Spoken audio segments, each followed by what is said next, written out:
তুমি কিবা সুখ পাবলৈহে নম্বৰ বিলোৱা নেকি? চকুত দুষ্টুৱালী হাঁহিৰে ল'ৰাটোৰ উত্তৰ। লগৰ কেইজনীৰ গিৰিজনী মৰা হাঁহিত কঁপি উঠিছিল ক্লাছটো। কাণ মোৰ গৰম হৈ গৈছিল সন্ধ্যাৰ। ইমান অসভ্য ল'ৰা।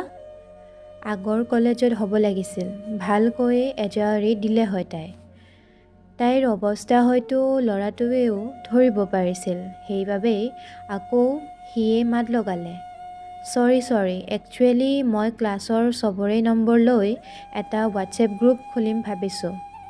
অলপ আগতে ছাৰে কৈছিল ন এটা গ্ৰুপ খুলি ল'লে ভাল হ'ব বুলি। তাকে ভালকৈ ক'ব নোৱাৰা নেকি? এনেই ওলোটা পোলোটা কথা কৈ আছা যে। মুখখন এপাচিমান কৰি উত্তৰ দিলে সন্ধ্যাই। আচলতে ভীষণ লাজ লাগিছিল তাইৰ। অলপ ধেমালি কৰিলোঁ আৰু। বাই দ্য ৱে মিছ বৰুৱা, ছোৱালীসকলৰ ফোন নম্বৰকেইটা কালেক্ট কৰি মোক দিব আপুনিয়েই। এণ্ড মোৰ চিনাকিটো ইতিমধ্যে পাইছেই চাগে। মাইছেল্ফ অভিমন্যু ফ্ৰম গোলাঘাট। কথাকেইটা কৈ আঁতৰি গ'ল ল'ৰাটো। কোনে বা ইন্ট্ৰডাকশ্যন সুধিছে তেওঁৰ বুলি হুৰহুৰাই উঠিল সন্ধ্যা। হেই সন্ধ্যা, চিল, অভিয়ে ধেমালি কৰিছে। তাক চিনি পাওঁ মই, সি ল'ৰাটো এনেকুৱাই।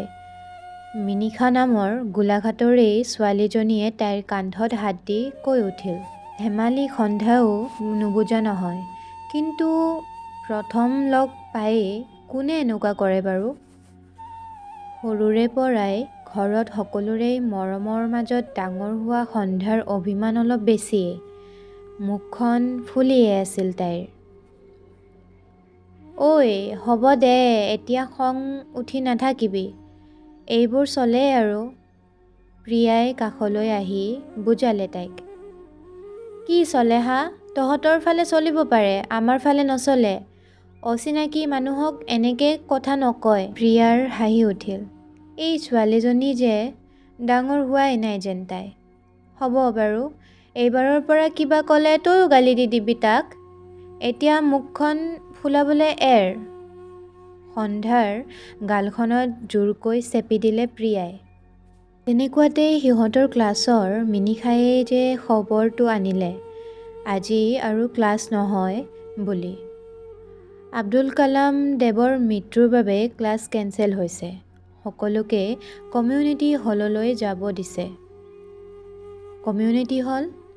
এইটো আকৌ ক'ত? সন্ধ্যাই ফুচফুচাই সুধিলে প্ৰিয়াক।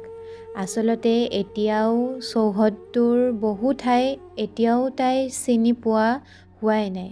মই জানো ব'ল, প্ৰিয়াই থিয় হৈ ক'লে। ইউনিভাৰ্চিটিয়েই হওক বা স্কুলেই, ক্লাছ ইজ কেঞ্চেল শাৰীটো আই লাভ ইউতকৈও প্ৰিয় সকলোৰে। খবৰটো পায়েই গোটেইবোৰ হুৰমূৰ লগালে, যেন সিহঁতৰ বাবেই বাট চাইহে আছিল। লৰালৰিকৈ সকলো যাবলৈ ওলাল বেগ লৈ। ঐ সন্ধ্যা, ৰৈ আছ যে, ব'ল আকৌ। হাতত কালিৰ ল'ৰাটোৰ হোৱাইটনাৰটো লৈ থিয় হৈ থকা সন্ধ্যাক ঠেলা এটাক মাৰি সুধিলে প্ৰিয়াই। তই গৈ থাকচোন, মই আহি আছোঁ বুলি প্ৰিয়াক পঠিয়াই ৰৈ গ'ল সন্ধ্যা। নাই, আজি দিব লাগিব। কথাটো বেয়া হৈছে। সি যে কি বুলি ভাবিছে চাগে। মনতে কথাখিনি ভাবি এখোজ দুখোজকৈ ল'ৰা বহা শাৰীটোলৈ আগবাঢ়ি গ'ল সন্ধ্যা। ছোৱালী প্ৰায়খিনিয়ে বাহিৰত ওলাইছিল যদিও ল'ৰা বেছিভাগ ওলোৱা নাছিল। তেও সাহস কৰি সেই ল'ৰাজনৰ ওচৰ পালেগৈ তাই। এক্সকিউজ মি, তোমাৰ হোৱাইটনাৰটো মোৰ তাতেই থাকি গৈছিল কালি, তাৰ ফালে আগবঢ়াই দি কৈ উঠিছিল সন্ধ্যা। বুলি লৈ ৰুমটোৰ পৰা ওলাইছিল সি। কি আচৰিত ল'ৰা, মুখেৰে একো এটা কথা নাই। ই কথা ক'ব পাৰে নাই বাৰু? মানুহ নে মেচিনো? কথাখিনি ভাবি থাকোঁতেই মোবাইলটো বাজি উঠিল সন্ধ্যাৰ। প্ৰিয়াৰ ফোন। ঐ আহিছনে? মই ডিপাৰ্টমেণ্টটোৰ বাহিৰতে আছোঁ। গৈছোঁ বুলি লৰালৰিকৈ বাহিৰ ওলাল তাই। প্ৰিয়াক লগ লৈ কমিউনিটি হলৰ ফালে খোজ ল'লে। প্ৰকাণ্ড ফিল্ডখনৰ এটা মূৰতেই এই হলটো। প্ৰেক্ষাগৃহবোৰৰ দৰেই, কিন্তু সম্পূৰ্ণ খোলা। কোনো বেৰ নাই, অপেন পেণ্ডেলবোৰৰ দৰে। হলটো সন্ধ্যাই দেখিছে, মাত্ৰ সেইটোৱেই বুলি জনা নাছিল। ইতিমধ্যে বহুখিনি মানুহ আহি জমা হৈছিল তাত। ভিচি ছাৰো কিছু সময়ৰ পাছত পালেহি। মৌন প্ৰাৰ্থনা পাছতেই কোনোবাই কলমদেৱৰ মোৰ মা কবিতাটি আবৃত্তি কৰিলে। ক'ব নোৱাৰাকৈ চকু ভৰি আহিছিল সন্ধ্যাৰ। ভাল মানুহবোৰ কিয় এনেদৰে নোহোৱা হৈ যায় বাৰু? অনুষ্ঠান শেষ হোৱাত প্ৰিয়াই ক'লে, ব'ল কেফেটেৰিয়া যাওঁ, কফি একাপ খাম। কমিউনিটি হলৰ কাষতেই ডিন অৰ অফিচ। তাৰ ঠিক কাষতেই কলাগুৰু বিষ্ণুপ্ৰসাদ ৰাভাৰ প্ৰেক্ষাগৃহ। সন্ধ্যাই চালে বাহিৰৰ পৰাই। সন্মুখত কলাগুৰুৰ মূৰ্তিটো থিয় দি আছে। ইমান ধুনীয়া প্ৰেক্ষাগৃহটো। এডমিশ্যনৰ সময়ত ভয় আৰু চিন্তাতে ভালকৈ মনেই কৰা নাছিল তাই। সন্মুখত এজোপা সোণাৰু, তলসৰা ফুলে যেন এখনি হালধীয়া দলিচাহে পাৰি থৈছে। সন্ধ্যাই বুটলি ল'লে দুপাহিমান। গছত লগা ফুল ছিঙি আনিবলৈচোন সদ নাযায় তাইৰ। তাতকৈ সৰা ফুলহে বেছি ভাল লাগে। পৰিলেই যেনিবা সৰি, সেইবুলি জানো হেপাহবোৰক গছকি যাব পাৰি? প্ৰেক্ষাগৃহৰ সন্মুখৰ ৰাস্তাটোৰ সিটোপাৰে কেফেটেৰিয়া। ফাষ্ট ফুডৰ পৰা আদি কৰি ভাতলৈকে সকলো পায় তাত। সন্ধিয়াহঁত কফি আৰু কেক ল'লে। মাজে মাজে বতাহ। এই যে দুপৰীয়া সময়টো মিহিকৈ এচাটি বতাহ বলি থাকে, সন্ধ্যাই যেন প্ৰেমতেই পৰিব। এই বতাহজাকৰ সৌ নাহৰবোৰৰ। প্ৰিয়াৰ সৈতে এনেই কথা পাতি আছিল সন্ধ্যাই। হঠাৎ তাইৰ কাণত পৰিল, সন্ধিয়া যেতিয়া নামে, জিলমিলাই কাচি জোনে আহিলৈ মনত পৰে। কোনোবাই ফুচফুচাই যেন গাই আছে। কোনে গাইছে ইমান বেসুৰাকৈ? মন নকৰিলে তাই। কিছু সময়ৰ পাছত আকৌ কাণত পৰিল, সন্ধিয়া যেতিয়া নামে, জিলমিলাই কাচি জোনে আহিলৈ মনত পৰে। এইবাৰ কিছু সন্দেহ হোৱাত ঘূৰি চালে তাই। সিহঁত বহা ঠাইখিনিৰ ঠিক পাছতে দুটা ল'ৰা সৈতে অভিমন্যু। খঙত চকু পাক খাই আহিল সন্ধ্যাৰ। ইমান বেছি অভদ্ৰ। এইটো পাপন দাৰ গান বুজিছ? বহুত ফেমাছ, মোৰতো অল টাইম ফেভৰেট, লগৰকেইটাক বুজাই আছে অভিমন্যুৱে। বাহ, কি এক্টিং, যেন একো নেজানে। খঙত উচাট মাৰি আঁতৰি আহিল সন্ধ্যা। ঐ কি হ'ল, গুচি আহিলি যে? পিছে পিছে প্ৰিয়া। দেখা নাই সেই অভদ্ৰটো? য'তে ত'তে ওলাই যায়। সন্ধ্যাৰ খং। অহ, অভিমন্যু মানে। হাঁহি উঠিল প্ৰিয়া। ব'ল নিৰিবিলি যাওঁ, মুড ভাল হৈ যাব তোৰ। সন্ধ্যাই নাযাওঁ কৈছিল যদিও প্ৰিয়াই জোৰকৈ লৈ গ'ল তাইক।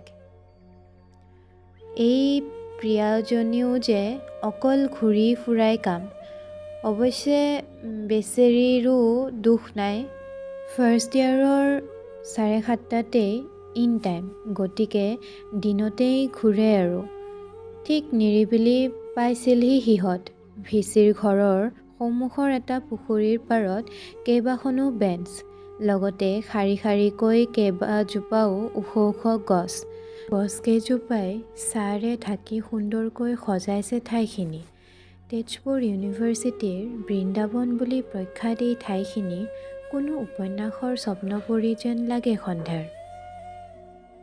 আৰু এই যে নামটো নিৰিবিলি ছাইনবৰ্ডটোত লিখি থোৱা আছে, কোনে যে দিয়া? ভিচি ছাৰৰ ঘৰৰ সন্মুখত বাবে কোনো হাই হুৰুমিও নাই ইয়াত, কেৱল বতাহ আৰু প্ৰশান্তি। সঁচাই নিৰিবিলি এইখন। বতাহৰ মাজে মাজে যে দুই এটা সৰাপাত পৰে, পুখুৰীৰ পানীৰ কুল কুল শব্দটো যে উফৰি আহে। অহ, সঁচাই সপোনপুৰী। যেন কোনো নৈৰ পাৰৰ এক আছুতীয়া ঠাই। পক্ষীৰ সলনি য'ত মানুহেও জিৰায়। কিছু সময় তাতেই বহিল সন্ধিয়াহঁত। প্ৰিয়াই ফটো ল'লে। তাতেই অলপ সময় কথা পাতি উঠি আহিল। নিৰিবিলি ঠিক পাৰ হওঁতেই পিছফালৰ পৰা চিঞৰ এটা আহিল। প্ৰিয়া, আমাকো হোৱাইটনাৰ পেন কিবা দিবলৈ ক'বাও তোমাৰ বান্ধৱীক। খঙত ঘূৰি চালে সন্ধ্যাই। অকাই পকাই সেউজীয়া চাইকেলখন চলাই আহি থকা অভিমন্যুক দেখি মূৰটো গৰম হৈ গৈছিল সন্ধ্যাৰ। এইটোক চবতেই কেলেই পায় বাৰু? ৰাস্তাৰ মাজত কাজিয়া লাগিবলৈ মন নাছিল বাবে মনে মনে থাকিল তাই। এজাউৰি হাঁহিৰে ল'ৰাৰ জাকটো পাৰ হৈ যোৱাৰ পাছত ভুৰভুৰাইছিল সন্ধ্যাই। এইটোৱেই চৰ খাব মোৰ পৰা কেতিয়াবা। ইতি সভ্য কাহিনীৰ সাক্ষী বহন কৰি নিৰিবিলিৰ বতাহজাক যেন সেইদিনা জোৰকৈয়ে বলিছিল। হয়তো এটি সৰাপাত উৰি নিৰিবিলিৰ কোনোবা উকা বেঞ্চত পৰিছিল।